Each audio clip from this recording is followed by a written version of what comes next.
hampura. Karena ini pergaulan bebas. Ini orang tua kadang bangga betul anaknya digonceng cowok. Kalau anaknya digonceng cowok, seneng pulang jam 12 malam bawa martabak. Dipuji-puji anaknya. Kadang-kadang kita ini begini Bapak Ibu, lebih sayang sama ayam daripada anak gadis. Maghrib ayam belum pulang dicariin ke pekarangan orang. Tetangga tersinggung, emang saya maling ayam kamu? Tersinggung tetangga gara-gara kita nyariin ayam. Tapi maghrib anak gadis belum pulang gak dicariin tuh. Lebih sayang sama ayam daripada sama anak gadisnya sendiri. Ada cerita ini, ayam betina nggak pulang-pulang ke kandang. Dicari-cari nggak ketemu-ketemu. 21 hari nongol. Ternyata ayamnya nelor ngangkrem di belukar. Pulang ke rumah bawa anak 10. Nah, kalau ayam betina nggak pulang-pulang ke rumah, tiba-tiba pulang bawa anak, seneng nggak Bu? Senang. Terus kalau anak gadis nggak pulang-pulang ke rumah, pulang-pulang bawa anak, senang nggak? Enggak dong. Makanya jaga anak kita itu. Jangan biarkan dia dengan pergaulan bebas.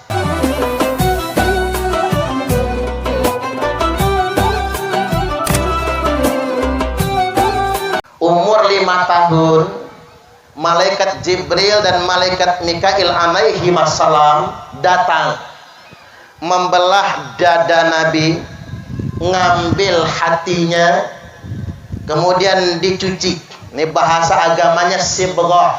Sibghatullah wa man ahsanu minallahi sibghah.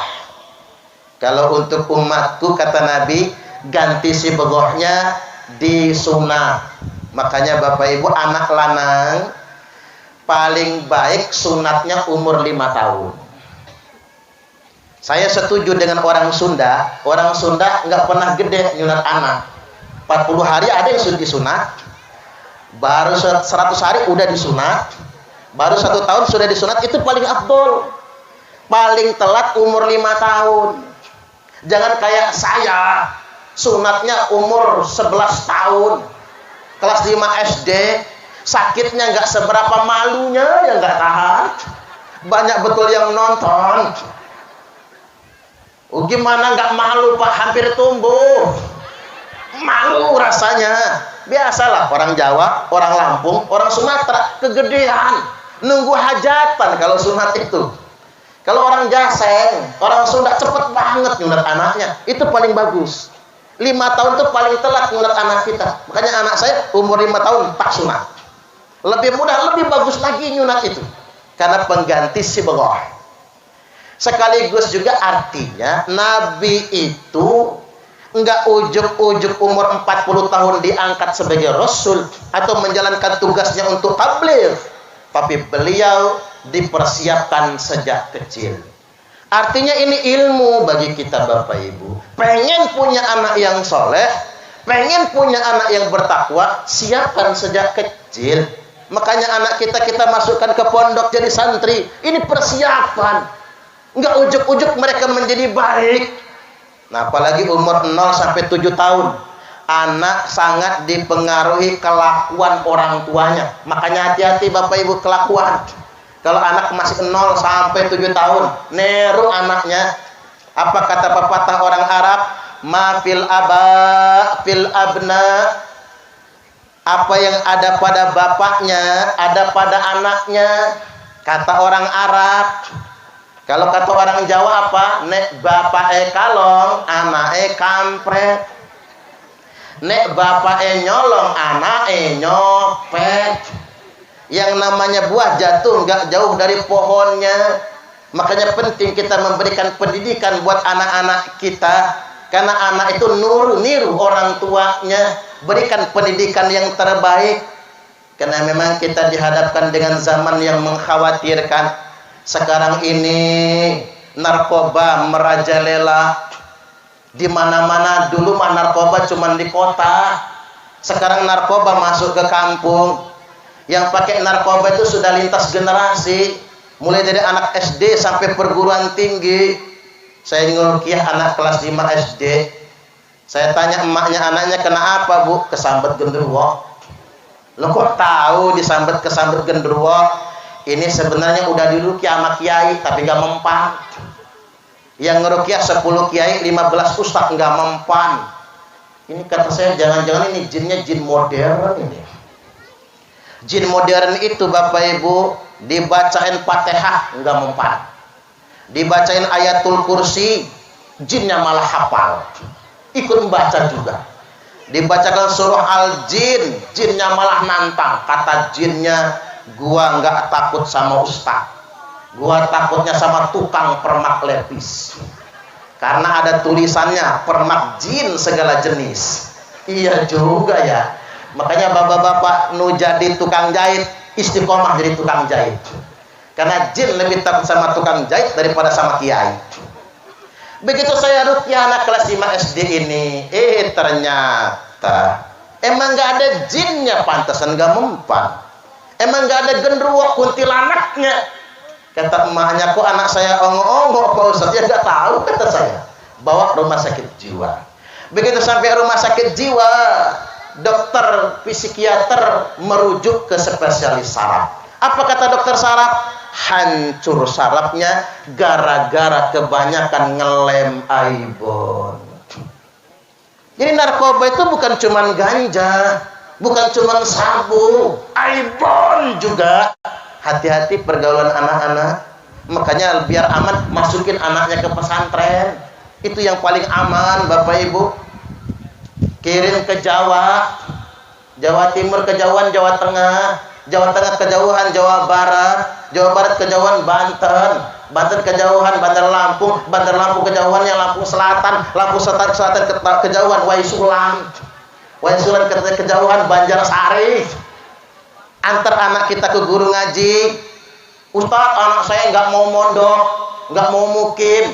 Oke, kalau dia nggak mau mondok, nggak mau mukim, nggak apa-apa. Sekolahnya PAUD, SD, SMP, SMA, Unilah, umpama nih, bikin kesepakatan sama anak. Nah, nggak apa-apa, kamu nggak mondok, tapi sepakat sama bapak, sepakat sama mama.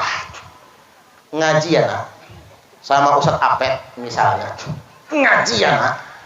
Antarkan anak ke guru ngaji, sampai ke guru ngaji, ngomong nitip. Jangan anak suruh berangkat sendiri, berangkat ke TPQ, TPA. Kata guru ngaji, kamu anak siapa? Anak bapak. Mak kamu siapa namanya? Ya mama. Mak jelas kata orang lain. Anak siapa lagi? Itu enggak barokah, yang kayak gitu enggak barokah. Yang barokah itu antar anak ke guru ngaji. Abi, Umi, Ustaz, Ustazah, Pak Yai, Bu Nyai, Abah, Umi, titip anak kami. Mohon ajarkan Al-Quran. Kalau dia nakal, marahin, kami ikhlas orang tua. Kalau dia bandel ngelawan, gebuklah pantatnya, kami ikhlas, nggak akan nuntut. Tapi kalau dia goblok, ngajinya nggak nyambung-nyambung, sabar, mungkin keturunan, nggak jauh beda sama bapaknya, apalagi emaknya itu loh, bebol banget. Makanya mohon Pak, kalau anak bapak ibu goblok, jangan dia marah-marah ya. Itu nurun orang tuanya. Kita mah arogan, main marah aja, ngegoblok-goblokin anak. Padahal ya emak bapaknya yang nurunin kayak gitu. Walaupun kalau kata kiai saya, pada dasarnya nggak ada orang bodoh. Yang ada itu orang malas. Karena sebodoh-bodohnya orang, kalau rajin pinter juga. Tapi sepinter-pinternya orang, kalau malas ya goblok juga akhirnya. Antar anak ke guru ngaji. Kalau bisa ngajinya pakai DP. Ini Abi, Umi, Ustadz, Ustazah, DP. Begitu dibuka 5 juta. Ada nggak di Banjarsari? Boro-boro pahit. Bubar TPQ, bubar TPA. Ini kadang-kadang Sahriyah 20.000 udah demo. Masa guru ngaji nggak ikhlas? Subhanallah. Guru ngaji diomongin nggak ikhlas, sakit rasanya. Sakitnya tuh di sini, di dalam hatiku. Ya kalau ada nggak apa-apa, Pak. Bapak-bapak ini ngudut kan?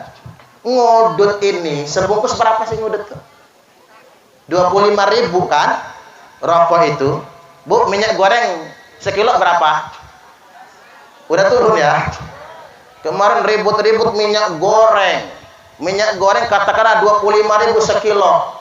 Kira-kira sehari habis nggak, Bu? Ya enggak lah, emang minum. Nah, bapak-bapak ngudut 25.000 sehari habis. Makanya daripada pening-pening minyak goreng mahal, bapak-bapak berhenti dulu ngudut. Duit buat ngudut, buat beli minyak goreng. Setuju gak kira-kira?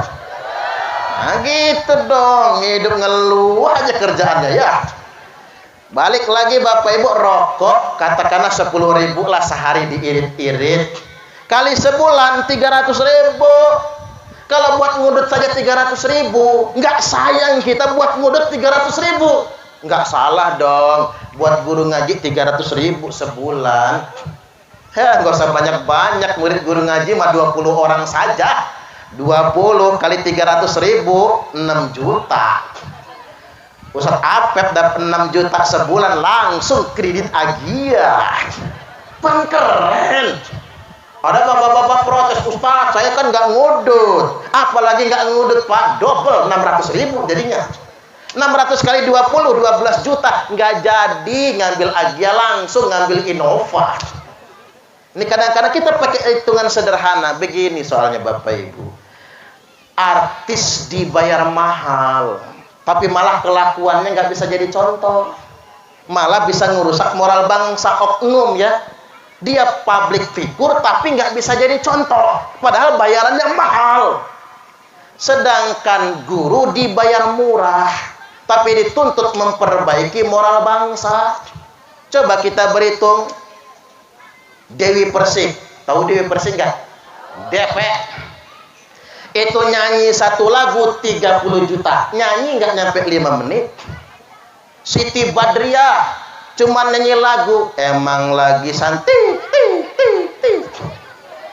Cuman gitu doang. 30 juta nyanyi nggak nyampe 5 menit.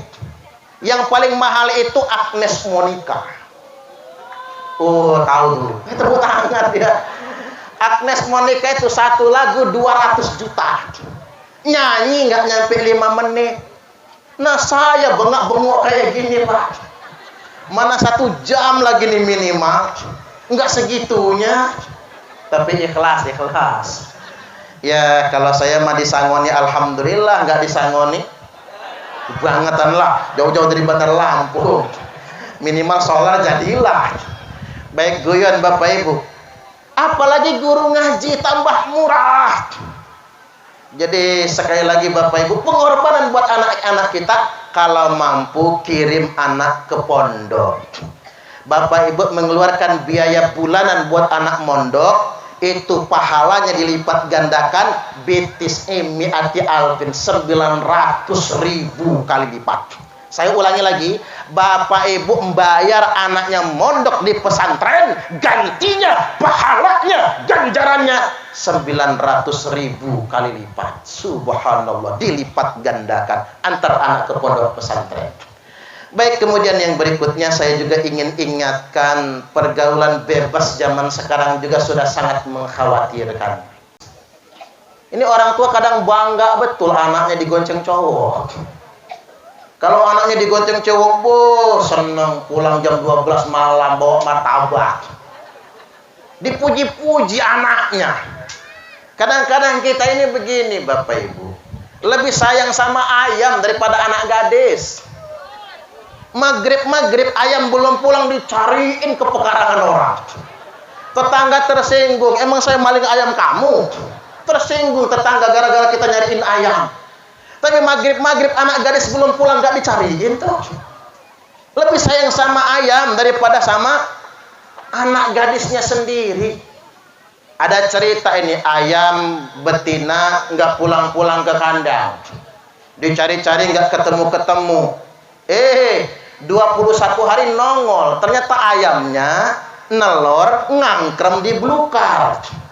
Pulang ke rumah bawa anak 10. Nah, kalau ayam betina nggak pulang-pulang ke rumah, tiba-tiba pulang bawa anak, seneng nggak Bu?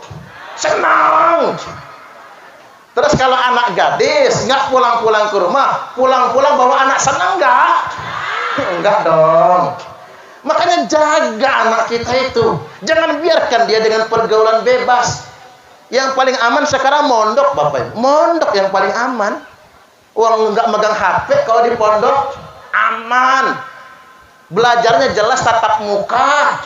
Kalau di sekolah apalagi belajarnya daring, Bapak Ibu. Mahal anak itu kalau nggak mondok mahal, minta belian Android. Belum lagi kuotanya, belum lagi pulsanya. Kirim anak ke pondok pesantren agar tidak terjebak dalam pergaulan bebas. Insya